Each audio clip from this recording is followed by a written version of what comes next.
वही छापेमारी से जुड़े आपको दो तस्वीरें दिखा रही है। एक सुरेंद्र जिंदल के आवास है, दूसरा मिथिलेश सिंह का, जहां ईडी की कार्रवाई चल रही है।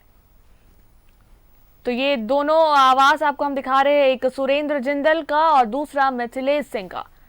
और आपको बता दें कि मिथिलेश सिंह कोयला कारोबारी है और अभी फिलहाल वो हिरासत में है और सुरेंद्र जिंदल के यहाँ पर छापेमारी चल रही है। मिथिलेश सिंह के भी आवास पर छापेमारी चल रही है। मिथिलेश सिंह को ईडी ने हिरासत में ले लिया है। वही आपको बता दें कि बिहार से जुड़े बालू घोटाले में ये छापेमारी चल रही है। और वही आपको बताया कि ये पहला मामला नहीं है, इसे लेकर धनबाद में पहले भी बालू कारोबारी के यहाँ छापेमारी हुई है और गिरफ्तारी भी हो चुकी है। आपको बता दें कि जगनारायण सिंह और उनके पुत्र जेल में हैं इस बालू के घोटाले मामले में।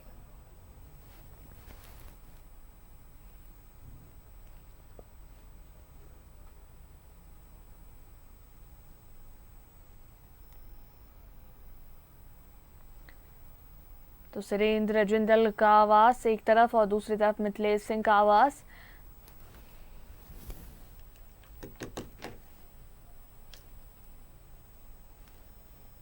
और इस पर अधिक बातचीत के लिए धनबाद से हमारे संवाददाता अशोक हमारे साथ जुड़ रहे हैं।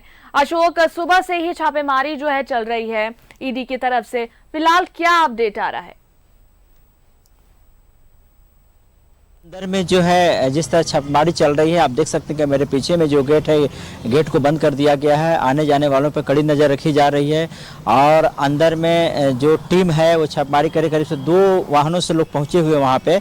और ये भी बताया जा रहा है कि जो एक खबर आई हुई है कि जहां टीम छापेमारी कर रही है तो उसके बगल में बंगला नंबर 7 में एक आल्टो गाड़ी खड़ी है, उसमें भी कुछ पेपर्स रखे हुए हैं।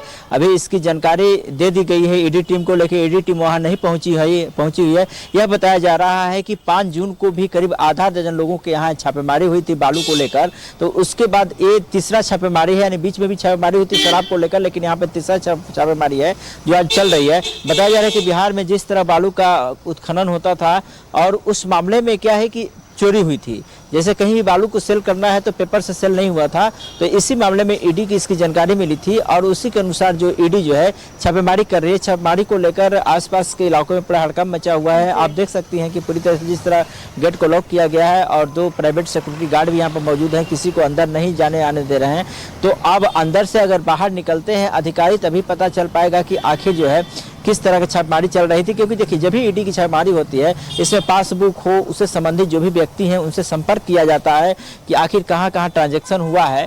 तो इसको साफ तौर पर यह कहते हैं कि जो पूरी तरह से कंप्लीट इनका जांच होता है, आराम से जांच होता है। और जहाँ जहाँ इन्होंने सीडीआर जो होता है, कॉल डिटेल्स, और उसको भी लोग खंगालते हैं कि किनसे किनसे बात करते हैं। और इनका भी फिलहाल जो जानकारी मिली है, इनके फ़ोन को जो है सीज कर लिया गया है, मतलब ईडी अपने हाथों में रख लिया है कि ताकि फ़ोन से कहीं फ़ोनिक बात न करें।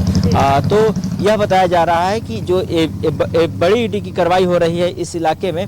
और बताया जाए कई जगह छापेमारी चल रही थी, लेकिन अभी जो कंफर्म जो खबरें आई हैं तो अभी तक एक ही जगह बताया जा रहा है कि यहीं पे छापेमारी चल रही है, जहां न्यूजीलैंड भारत की टीम मौजूद खुद है। तो हम यह कहें कि जिस तरह ईडी की छापेमारी चल रही है तो कहीं ना कहीं व्यापारियों को और जो अवैध तरीके से जो कारोबार करते हैं उनके बीच इसको लेकर खलबली मची हुई है कि आखिर जो है ईडी कैसे पहुंच जाती, ईडी को कैसे जानकारी हो जाती इन बातों को।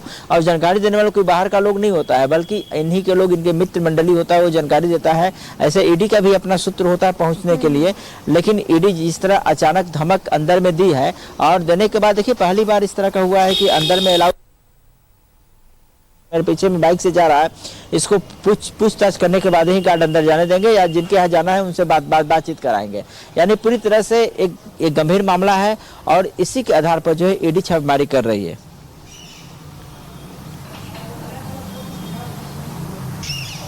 अशोक, भाई दूसरी तरफ मिथिलेश सिंह को भी जो है ईडी ने हिरासत में लिया हुआ, उनकी तरफ उनकी क्या कुछ बातें सामने आ रही है? उनका जो मामला सामने आ रहा है उनको लेकर क्या बातें सामने आ रही है?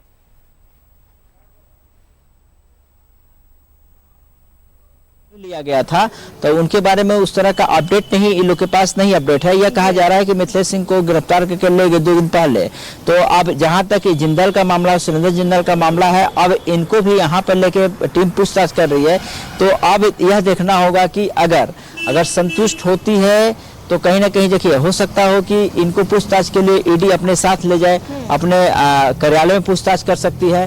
तो यह बताया जा रहा है कि अभी जो है जो जिंदल जी हैं उनके हिरासत में है, जो ईडी की टीम आई हुई है, क्योंकि उनको बैठाकर पूछताछ चल रही है। और उनके जो परिवार के लोग हैं उनसे भी बातचीत की जा रही है कि आखिर जो है इस तरह का इतना कहां से रकम आया इनके पास, और इन्होंने ऐसा बालू का खनन कब से कर रहा था। यानी हम ये कहें कि डिटेल उनसे खंगाला जा रहा है कि एक तरह का पुरानी जिस तरह उन्होंने बिजनेस किया है उसको खंगाला जा रहा है। कि देखिए जो भी कोई बिजनेस करता है कि जहाँ टैक्स की चोरी करता है तभी पता चलता है कि आखिर इस व्यक्ति के पास टैक्स की चोरी क्यों कर रहा है, इतना अखाध संपत्ति आया कहाँ से। अगर टैक्स भरता तो इस तरह के मामला नहीं होता। तो इसमें ऐसे कई पहलू होती हैं, उस पहलू को जो है ईडी जांच करती है। चलिए, तो अभी फिलहाल कुछ बातें सामने आई है, लेकिन बहुत बातें जो है अभी सामने आनी बाकी है जब पूरी तरीके से ये छापेमारी खत्म होगी। चलिए, बहुत बहुत धन्यवाद अशोक तमाम बातचीत के लिए।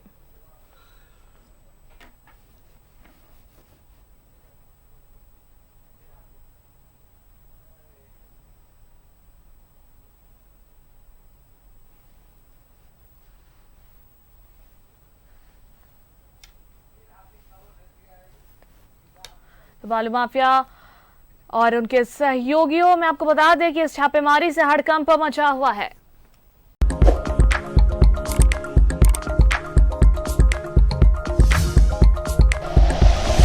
Like and share videos, subscribe करें हमारा चैनल और प्रेस करें बेल आइकॉन। न्यूज़ 11 भारत, सच है तो दिखेगा।